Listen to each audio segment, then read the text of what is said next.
Scipio2 here. Got a brand new Smith&Wesson pistol, as you see before you here. This is the 22A target pistol that Smith&Wesson produces, made in the USA. And we just picked this up this afternoon.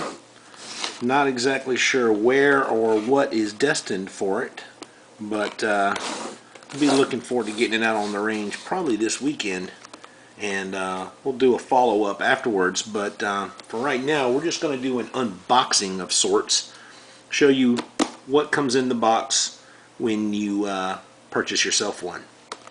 Simple cardboard box, tongue flaps in the front. Flip it up, fold it open, and here's what you find inside. One 22A pistol, and there's a few variants of this gun. You can get it in black, you can get it in silver, you can get it in a couple different forms of camouflage.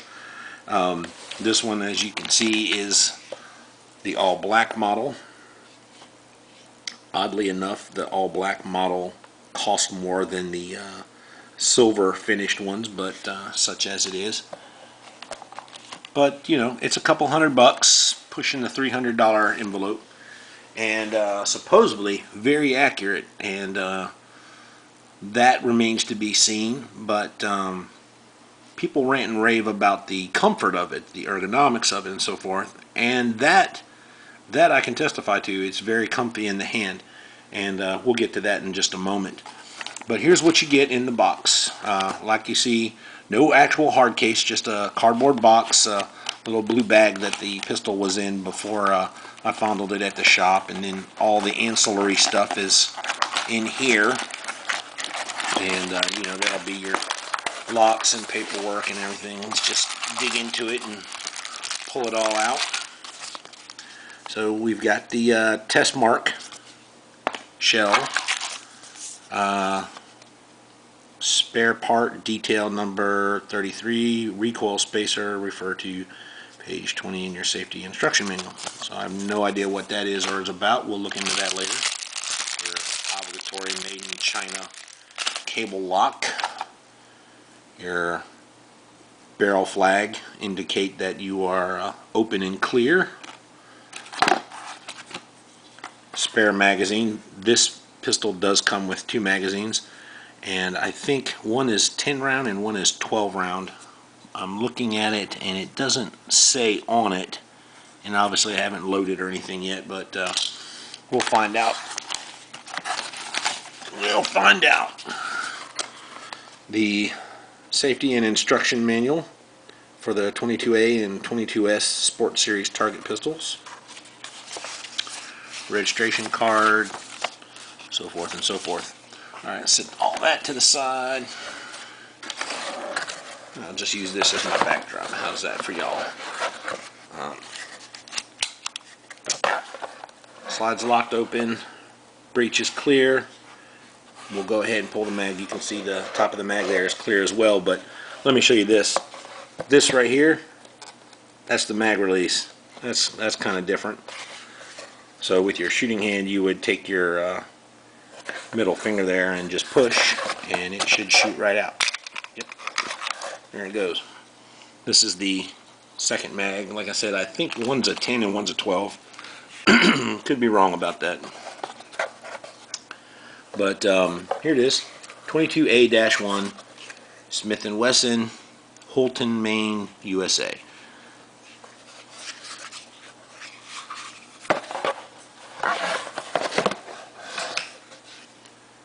.22 long rifle, squared. The barrel is fairly square, and this upper Picatinny rail section looks as though it's part of it. It's actually not. It is removable. You can see it has a series of screws along the top of it there. You can remove all those screws, and this whole rail section from here, here, and here all lift up off, and so the whole plate slides out of the way.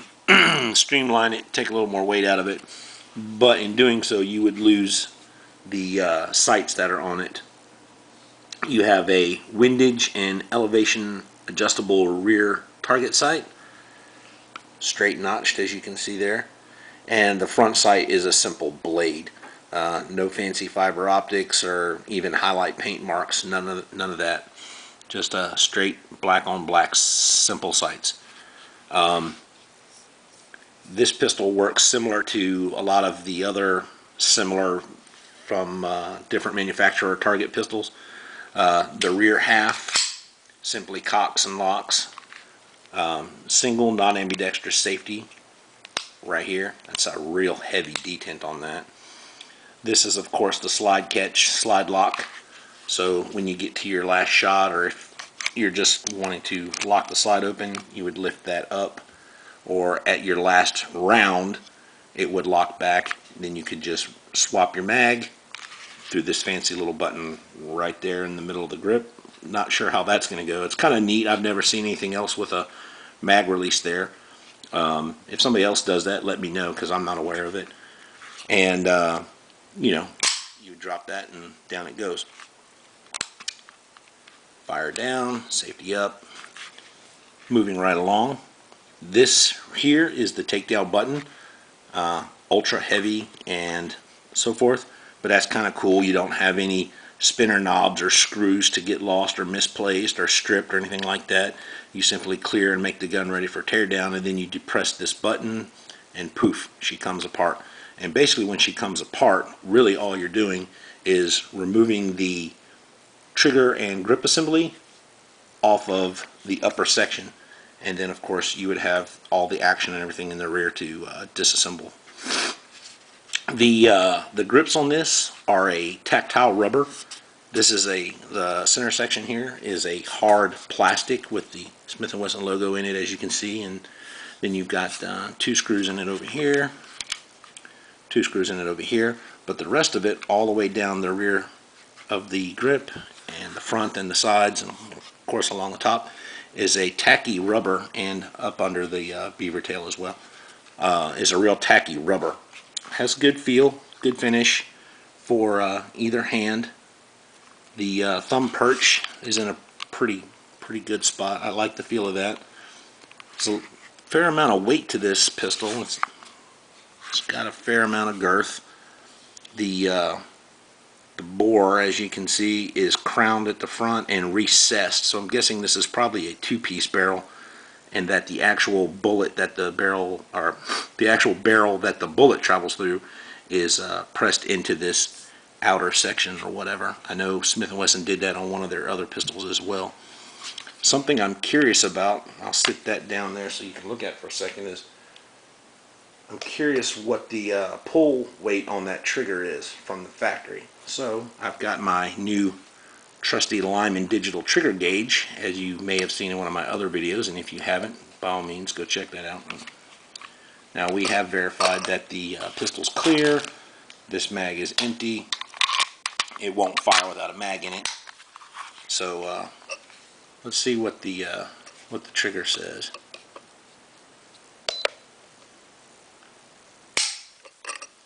3 pound, 9.6 ounces. Okay, pop it again.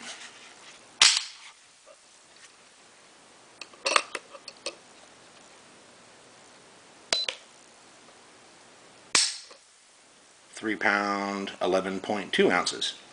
Not bad. That's what it's advertised as, a 3.5 pound trigger pull, which is pretty sweet. And I hit the ready button. 3 pound, 5 ounces for an average of 3 pound, 8.6 ounces. So that's pretty much right at 3.5 pounds as advertised. That's pretty nice. Pretty nice indeed. I like the feel of the trigger. I do.